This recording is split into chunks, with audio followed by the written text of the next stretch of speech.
Hello guys, pag-usapan lang natin ng breaking news na exclusive nga naman guys na pinag-uusapan ng mga netizens at ng balita. Daniel Padilla, tutok na tutok sa trabaho, di sa babae. Kasi alam naman natin guys, ang issue ngayon ay si Daniel Padilla ang issue ay pinupuntahan niya si Catherine Bernardo. At ang usap-usapan pa ay nag-uusap na daw sina Catherine Bernardo at Daniel Padilla at meron daw tumutulong sa kanila or merong nagtutulay nga naman. Siyempre, malapit daw ito kina Daniel Padilla at Catherine Bernardo.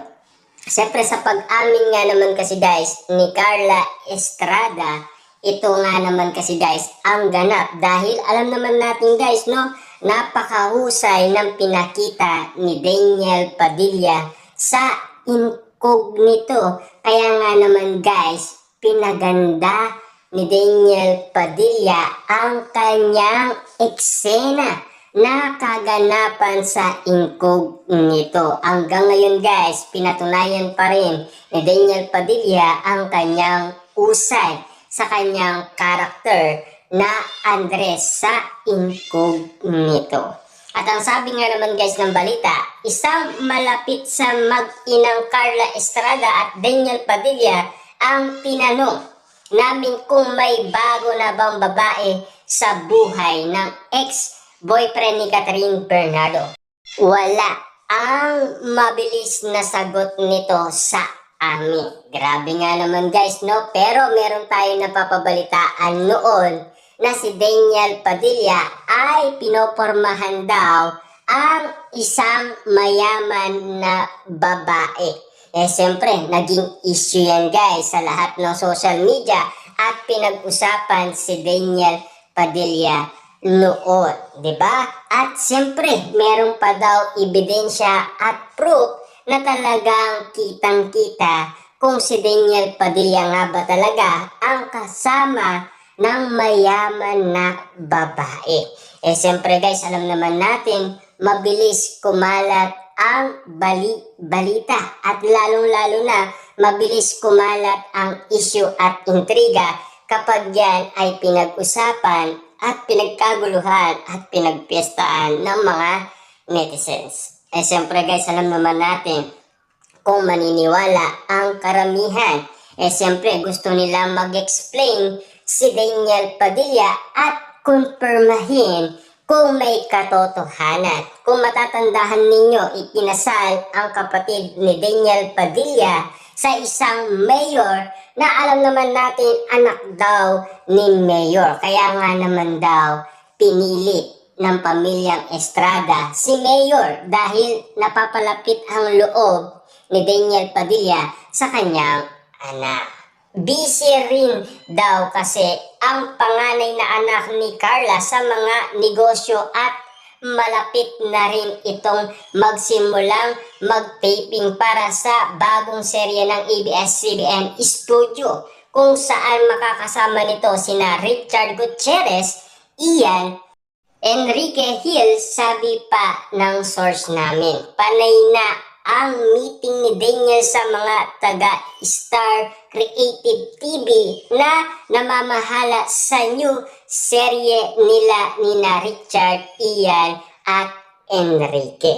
Kita niyo naman guys at alam naman natin kaliwat kanan din ang ginagawa ni Daniel Padilla na trabaho. Kaya nga naman guys, busy siya. At ang sinasabi pa, wala daw itong girlfriend. Kasi alam naman natin guys, hanggang ngayon ay hindi pa rin nakaka-move on si Daniel Padilla sa iwalayan Katniel. At hanggang ngayon, mahal na mahal pa rin ni Daniel Padilla si Catherine Bernardo ayon sa manghuhula dahil ito ang prediction niya kina Catherine Bernardo at Daniel Padilla na ang sinasabi ang energy ni Daniel Padilla ay para lamang kay Catherine Bernardo dahil ang kanilang aura at energy ay pantay na pantay daw. Bakit ngayon?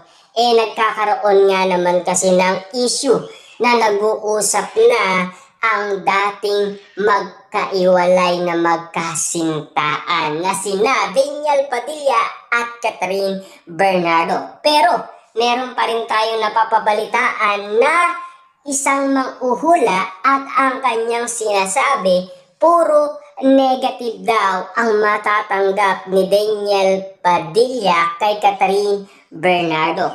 Tama nga ba ang ula kina Daniel Padilla at Catherine Bernardo na nag-uusap na daw ito dahil merong tumutulong sa kanila? Dinidiscuss na nga raw kay Daniel kung ano ang mangyayari sa new show nila. Mukhang excited daw si Daniel sa bagong proyekto. Ang bongga rin daw kasi ng istorya at cast, ha? May nakapagbulong na sa amin kung sino-sino pa ang ibang mga kasama sa nasabing serye. Pero bawal pa ngang sabihin at baka may mabago pa.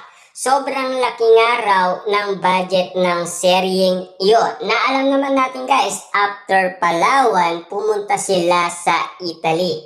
At after sa Italy, pumunta sila sa Baguio. Kita nyo naman guys kung bakit nga naman bonggang-bongga nga naman kasi ang serye ni Daniel Padilla na napakalupit nga naman kasi guys na nakita nating eksena ni Daniel Padilla sa kanyang karakter na si Andres. Napakalupit nga naman kasi guys ang angas ni Daniel Padilla na ang sinasabi tinalo daw ni Daniel Padilla sa angas si Robin Padilla. Pero mas malupit pa rin guys si Robin Padilla. Na alam naman natin kasi guys, no? Si Daniel Padilla, yan ang pinakamatagal niya ng pinapangarap at iniintay na maging action star. Siyempre guys, kalab team niya kasi si Catherine Bernardo kaya hindi niya magawa-gawa ito.